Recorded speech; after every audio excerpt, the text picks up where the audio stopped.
soo dhawaada mar kale daawadayaal si aad u hesho wararkan barnaamijyada iyo macluumaadka aynu halkan ka soo gudbino haddii aad ka cusub tahay baraheena bulshada amaba horay aadan ugu xirnayn hadda ku soo biir waana ku mahadsantihiin daawashada barnaamijka maanta waxaynu ku bilaabaynaa wararkii ugu dambeeyay ee dagaalka ka dhex socda Israa'iil iyo Iiraan hogaamiyaha sare ee Iiraan Ayatollah Ali Khamenei ayaa sheegay in dalkiisu uu si adag uga hor imaan doono dagaal ama nabad in lagu qasbo qodbad gordhaweyta uu ka baahiyay telefishinka oo ay tabisay wakaaladda wararka ee Tasniim Ayatollah Ali Khamenei waxa uu ku yiri qarankani ma isdhiibi doono mana aqbali doono wax lagu qasbo waxa sidoo kale uu xusay hadal horay u jeediyay madaxweynaha Mareykanka Donald Trump isagoo sheegaya in dadka caqliga leh ay yaqaanaan Iiraan shacabkeeda iyo taariikhdeeda isla markaasna weligood aysan dadkani qaadan hanjabaad Khomeini ayaa intaasi oo ku daray Mareykanku waa inuu ogaadaa in faragelin ciidan oo uu sameeyo ay si hubaal ah u keeni doonto khasaare aan la xisaabi karin Ali Khamenei ayaa ku baaqay in Iiraan aysan cafin doonin ku xadgudubka hawadeeda waxaan uu xusay in dalka uusan ilaawi doonin dhiigga shuhadadiisa isagoo intaasi ku daray in ciidamada qalabka sida ee Iiraan ay si buuxda ugu diyaar garoobeen difaaca dalkooda iyagoo taageero ka helaya dawladda iyo shacabka isla wararka Iiraan afayeenka wasaaradda arrimaha dibadda ee Iiraan Ismaaciil Bakhai ayaa waraysi toos ah oo uu siiyay telefishinka Al Jazeera oo ahaa waraysi ugu horeeyay ee toos ah oo mas'uul reer Iiraan magaalada Tehran oo warbaahinta toos u siiya ayaa waxa farta ku fiiqay in faragelin toos ah oo uu sameeyo dal saddexaad oo ku lug yeesha dagaalka Iiraan iyo Israa'iil ay keeni karto dagaal baaxad leh dagaalkani wuxuu ku faafi doonaa buu yiri gobolka oo dhan xitaa uu dhaafi karaa waraysigan ayaa ahaa kii ugu horeeyay ee mas'uuliyiinta Iiraan tan iyo colaadan markay bilaabatay ay si toos ah warbaahinta u siiyaan Bakhai waxa intaasi uu ku daray in waqtigan deeradda ay saarayaan beegsiga dhulka Israa'iil isagoo rajo ka muujiyay in dalalka dariska ah aysan u ogolaanin Mareykanka in dhulkooda u adeegsado weerar ka dhan ah Iiraan mar la weydiiyay suurtagalnimada wadahadal ay la galaan Mareykanka afayeenka wasaaradda arrimaha dibadda ee Iiraan waxa ku nuuxnuuxsaday diblomaasiyadda weligeed ma dhamaato hase yeeshee wuxuu hoosta ka xariiqay in Tehran aysan kalsooni dambe ku qabin Washington waxa sidoo kale uu xusay in Iiraan xiriir ay la sameysay dhammaan wadamada oo ay ku jiraan Ruushka iyo dalal kale maadaama ay yihiin xubnaha joogtada ee golaha ammaanka ee qaramada midoobay waxa uu yiri waxaan rajaynaynaa cid kasta oo awood leh inay u dhaqaaqdo sidii xal loogu heli lahaa weerarada looguna samayn lahaa cambaarayn haddaba waxaa dhinac kale soo baxaysa warar kala duwan oo la xiriira xaaladahan dhanka dagaalka iyo duqeymaha haddii aynu eegno Israa'iil oo ka argudanaysa weeraradii ugu dambeeyay ee Iiraan ay qaaday ayaa weerar xagga cirka waxay ku qaaday magaalada Tehran iyo magaalooyin kale iyadoo wasiirka gaashaandhigga ee Israa'iil Israel Katz oo ku andacooday in 50 diyuuradood ay ka qayb qaateen weerarkii ugu dambeeyay oo ay ku beegsadeen xarumo ciidan iyo goobaha gantaalaha laga rido waa sida hadalka u dhigaya war kale oo arrimaha la xiriira militariga Israa'iil ayaa qirtay in diyaarad aan duuliye lahayn ay ku soo dhacday gudaha Iiraan tani waxay ku soo aadaysaa iyadoo warbaahinta dawladda Iiraan ay shaacisay in deegaano kala duwan lagu soo riday 14 diyaarado dagaal oo Israa'iil leedahay waxaana deegaanadaasi ka mid ah Tehran, Isfahan, Al-Boris iyo galbeedka Hamadiin iyo waliba goobo kale dhinaca kale hay'adda sirdoonka Iiraan ayaa waxay qabatay 127 kiilo oo walxaha qarxa ah waxaana lagu qabtay xaafadda Nawab ee magaalada Tehran sida ay tibisay wakaaladda wararka ISNA ee laga leeyahay Iiraan laamaha ammaanka Iiraan ayaa sidoo kale waxay sheegeen inay qabteen dhowr qof oo u shaqaynayay sirdoonka Israa'iil kuwaasi oo qaarkood dagaal toos ah oo dhex maray war arrimaha la xiriira wakaaladda wararka ee Reuters ayaa ka soo xigtay hay'adda caalamiga ah ee tamarta atomikada ee magaceeda loo soo gaabiyo IAEA in Israa'iil ay duqeysay 2 goobood oo Iiraan u isticmaasho soo saarista qaybaha loo adeegsado samaynta uraniumka dhinaca kale Israa'iil haddii aynu dib ugu laabano wargeyska The Wall Street Journal ee ka soo baxa dalka Mareykanka ayaa ka soo xigtay mas'uul Israa'iili ah oo xaqiijiyay in Tel Aviv ay leedahay qorshe lagu weerarayo xarunta nuclearka ee Fordo isagoo xusay in Israa'iil si madax bannaan u fulin karto weeraradaasi waa si hadalka u dhigay laakiin khubarada waxay leeyihiin Fardow dhulka hoostiisa waxay u qodan tahay ilaa iyo 80-90 mitir hubkaasna ma haysato Israa'iil haddii Mareykanka uusan ka caawin xaruntan ayaa waxay u qaabilsan tahay Iiraan kobcinta uraniumka waana goobta labaad ee ugu weyn xarumaha nuclearka ee Iiraan waxaana ay soo saartaa uranium si aad loo kobciyay heer u dhow xaddiga loo baahan yahay in loo isticmaali karo ujeedooyin military xaruntan waxay caqabad weyn ku tahay bartilmaameedka Israa'iil bacdamaha ay tahay meel aad ammaankeeda loo xoojiyay isla markaasna ku dhex taal buuraha gobolka Verdun taasi oo ka dhigaysa mid aan lagu burburin karin weerar xagga cirka oo caadiya hay'adda caalamiga ah ee IAEA ayaa ku sheegtay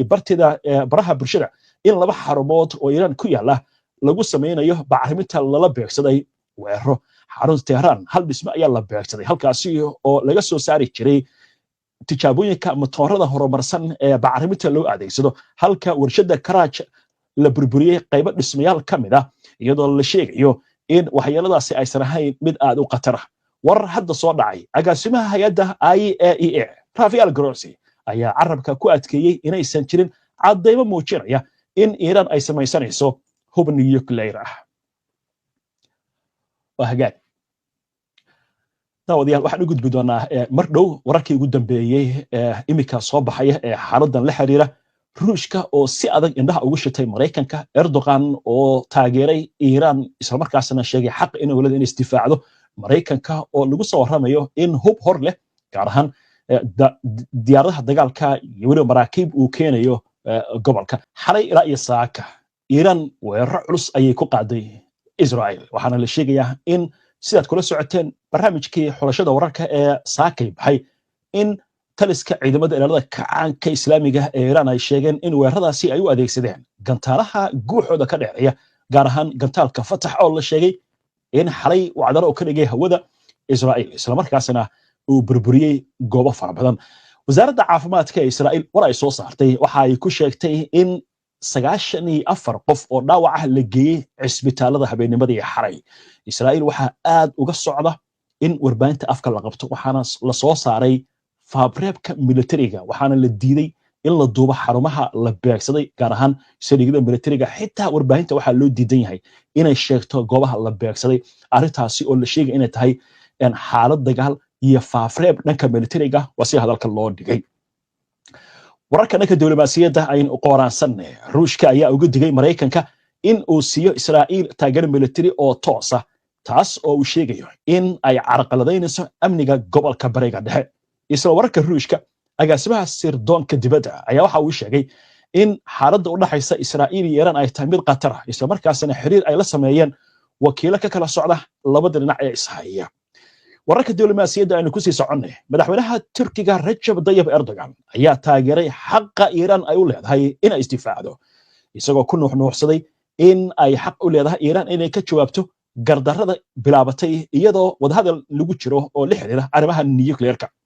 madaxweyne Erdogan waxa uu xusay in Turkigu dadaal badan ugu jiro joojinta weerarada Israa'iil ee ka socda Gaza, Suuriya, Lebanon, Yemen iyo Iiraan wuxuuna ballan qaaday in uu qaadi doono dadaaladaasi isagoo sheegaya in si samar leh loo qaadi doono sidoo kale waxa uu carabka ku adkeeyay in Turkiga uu qaaday dhammaanba tilaabooyinka lagama maarmaanka ah si ay uga hortagaan waxyeelo ka dhalata colaadda Israa'iil iyo Iiraan madaxweynaha Turkiga ayaa ugu baaqay dhammaan dalalka gobolka oo ay ku jirto Iiraan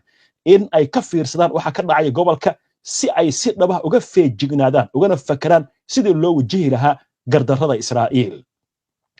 dowladda waddanka Britain ayaa waxay ku dhawaaqday in si kumeel gaar ah loo daadgoriyay qoysaska shaqaalaha ka howlgelaya safaaradda Britain ee magaalada Tel Aviv iyo qunsuliyadda Qudus la haysto sabab la xiriira xaaladda ammaanka oo ka sii daraysa qoraal ay soo saartay waaxda amuraha dibadda ee Britain ayaa waxaa lagu sheegay talabadaasi ay tahay mid taxaddar leh safaaradda iyo qunsuliyaddu waxay sii wadan doonaan hawlahooda muhiimka ah oo ay ku jiraan adeegyada muwaadiniinta Britishka ayaa lagu yiri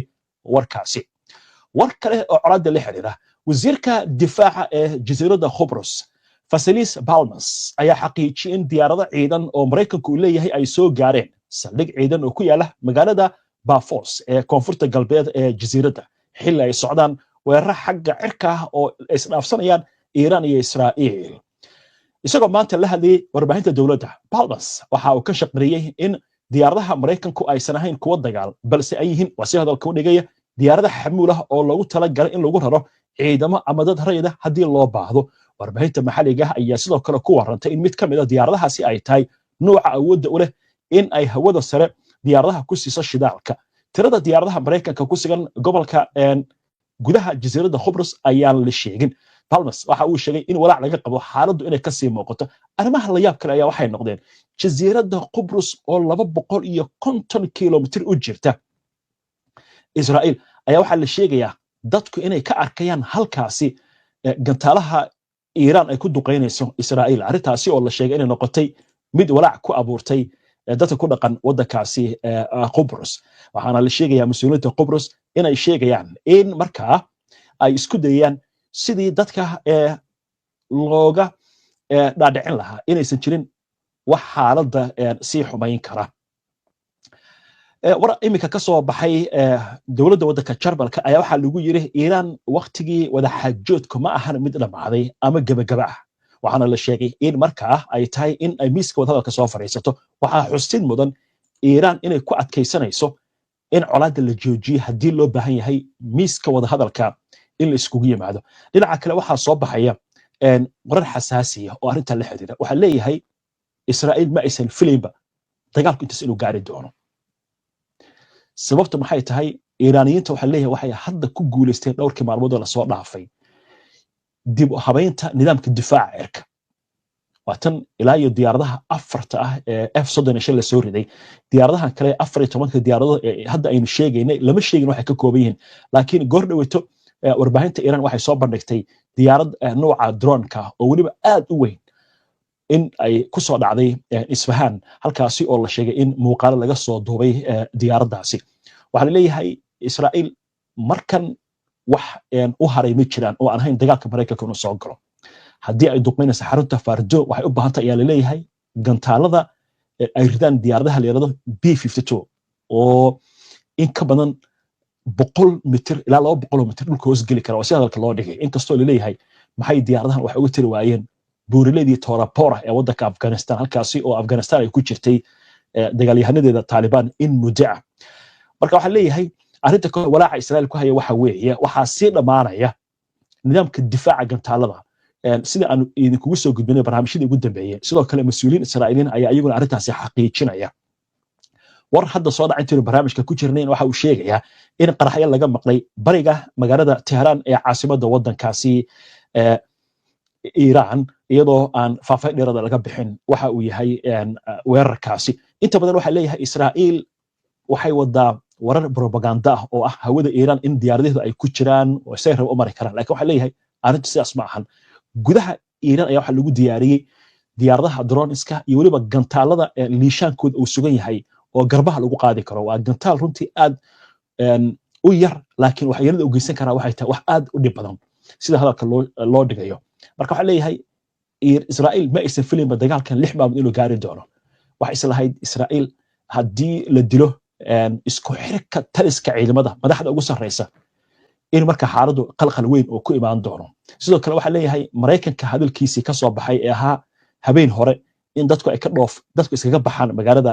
Tehran dhig jaraq looma siin sidoo kale warkii xalay ka soo yeeray Trump ee ahaa Iiraan inay si dhiibto ayaa sidoo kale dhig jaraq loo siin calaamadaas waxay muujinayaan baa leeyahay Iiraan dagaalka inay adkeynayso warka ugu weyn wuxuu yahay warka hadda uu tabiyay afayeenka wasaaradda arrimaha dibadda ee Iiraan oo la leeyahay waa warka ugu adag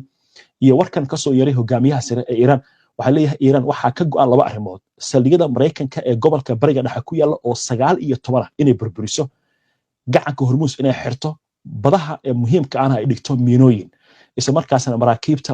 loo isticmaalo doonyaha isqarxiya ee cidina aysan wadin waxaynu maqli jirnay diyaaradaha isqarxiya xaaladdu marka waxa leeyahay way adag tahay gudaha Mareykanka waxa ka socda dadaalo badan oo la doonayo in Trump laga hor istaago dagaalka in uu qaado xalay shirka ay lahaayeen golaha amniga qaranka ee Mareykanka waxa leeyahay la iskuma afgaran dagaalka in lagu biiro sababtu waxay tahay xaaladda ka dhalan karta waxa leeyahay Iiraaniyiinta ma ahan dad isdhiibaya ama waa gobolka inuu burbura ama xaaladda lagu dhameeyaa isbedel nabadeed waynu arki doonaa wixii arrimahaasi ku soo kordha haatan waxaynu soo gaarnay xubintii falaqaynta oo aynu aalaba ku soo qaadano macluumaadka iyo xogaha ay bixiyaan khubarada dhanka militariga dhanka istiraatiijiyadda ciidanka arrimaha diblomaasiyadda iyo siyaasadda xubintan maanta waxaynu ku eegaynaa maxay khubarada ka tiri xulafada Iiraan ee gobolka ay ku leedahay in dagaalkan ay ku soo biiri karaan iyo xulafada Mareykanka